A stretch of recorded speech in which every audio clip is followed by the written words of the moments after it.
Hi, good morning. Happy wet Thursday. I had to walk my little doggy this morning, and streets were really, really wet, but it's still warm out there. It's 72 degrees. It is still summer, so it's all good. So we're going to start our writing block today. We're going to start with part one and talk about passive and active use of verbs.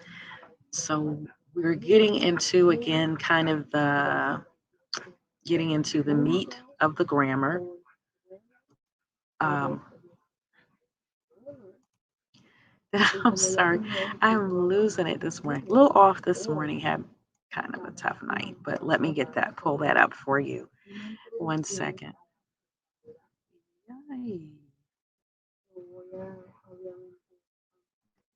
Oh my goodness, I don't have it. Okay, so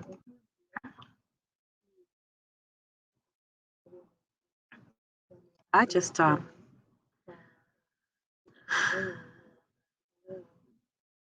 lost part of my lesson, but that's not a problem because I'm going to pull it up right now. So give me one second. Things happen. You know what? This is life, and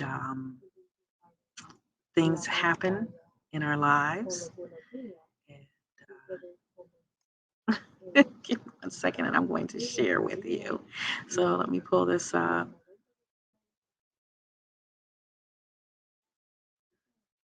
Oh, what a morning, y'all. I was ready to go. So that's a little silly. Let me get this to come up, and then I'm going to share my screen. And I have my lessons already here, so I'll just pull them up one by one and make sure that I am sharing my screen with you. So for the first one, I wanted you to take a look at, here we go.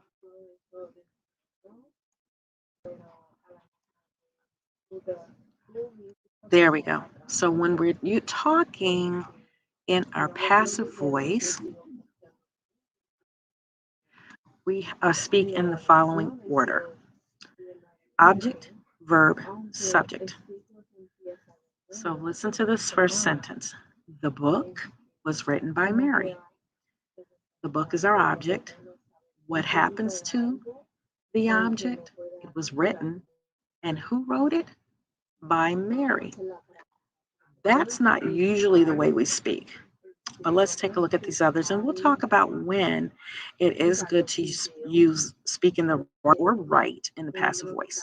Next one. Mary's car was serviced by the garage. The object is Mary's car. The verb is was serviced. We're speaking in the past. And who did it? The garage. There's our subject. Let's look on at the next two. The parcel was delivered by the driver, and new workers will be hired by the company. And if we were to write these sentences in the active voice, we're going to start with our subject, and then the verb, and then the object. So looking at sentence one, instead of the book was written by Mary, simply Mary wrote the book, right? The garage serviced Mary's car. So we have the subject, the garage, what they did, they serviced Mary's car. The object of the sentence is Mary's car. The object was acted on by the garage. So the subject is the garage. Let's look again. The driver delivered the package. And then the next one, the company will hire new workers. Sounds less complicated to the ear when we speak in the active voice. Um,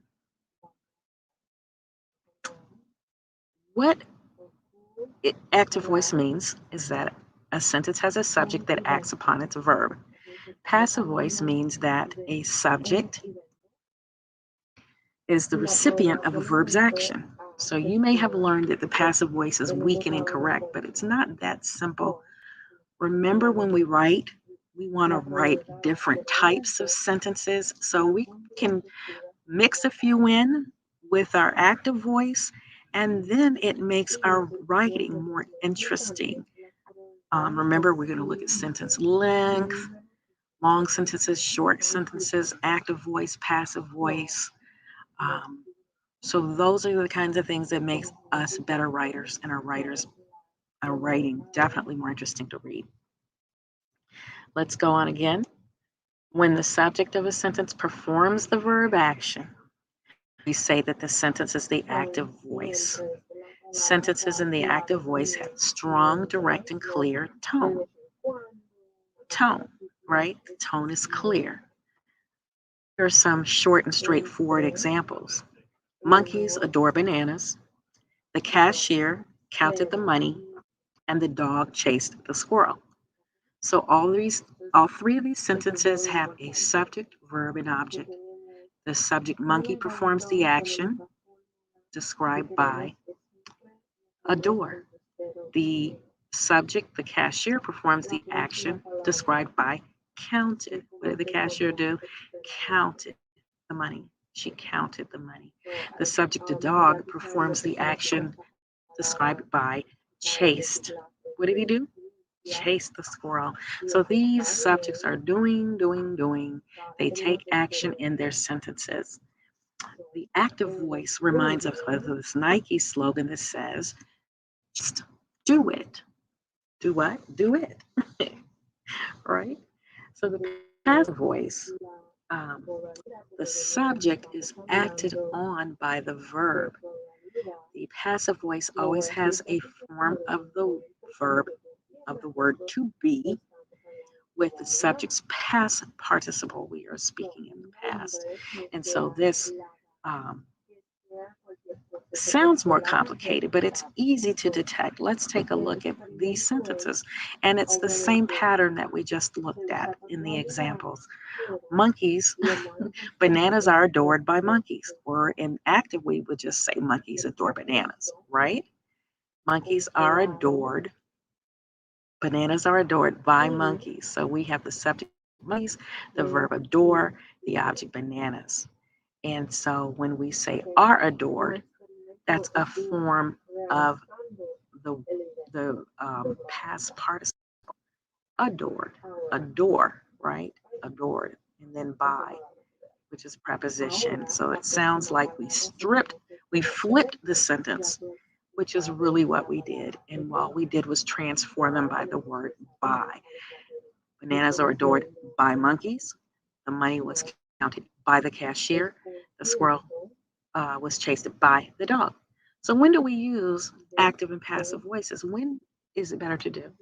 So active voice gives you a strong, clear tone, and the passive voice is a little subtler and weaker. Um, but don't just use it because you think it's fancier and more sophisticated. Um, there are times when you would use it. Let's take the squirrel was chased by the dog.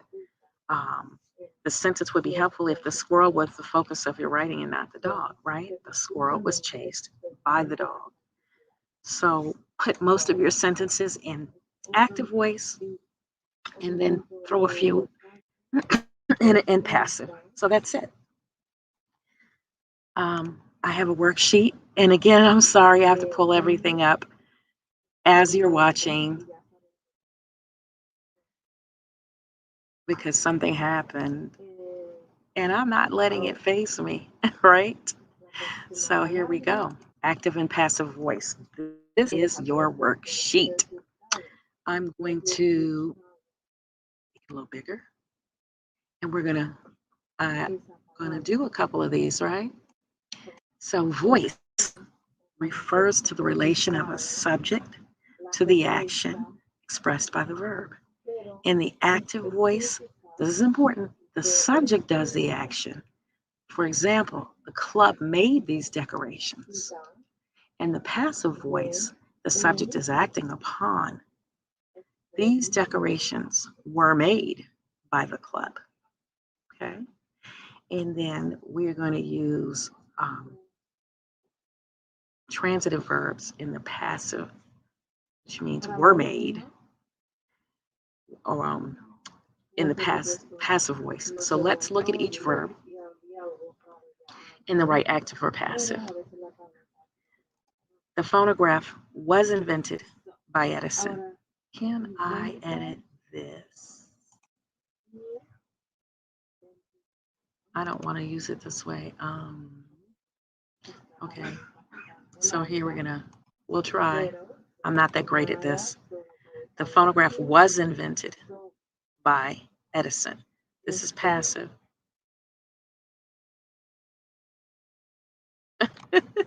I'm just going to put a P or an A because I'm terrible at this. So, passive. Tim hit a home run. We're going to call that active. Tells us directly what Tim did. The bell was rung by the principal. So if we take this, was rung. This is, we know, to be passive. The football was thrown out of bounds. Active or passive? Was thrown. Let's highlight right here. Boop. How would we make it active? We'd say Jim threw the football out of bounds. Okay, so this again is passive. And Jersey bought some fishing tackle. That's active. So that's it.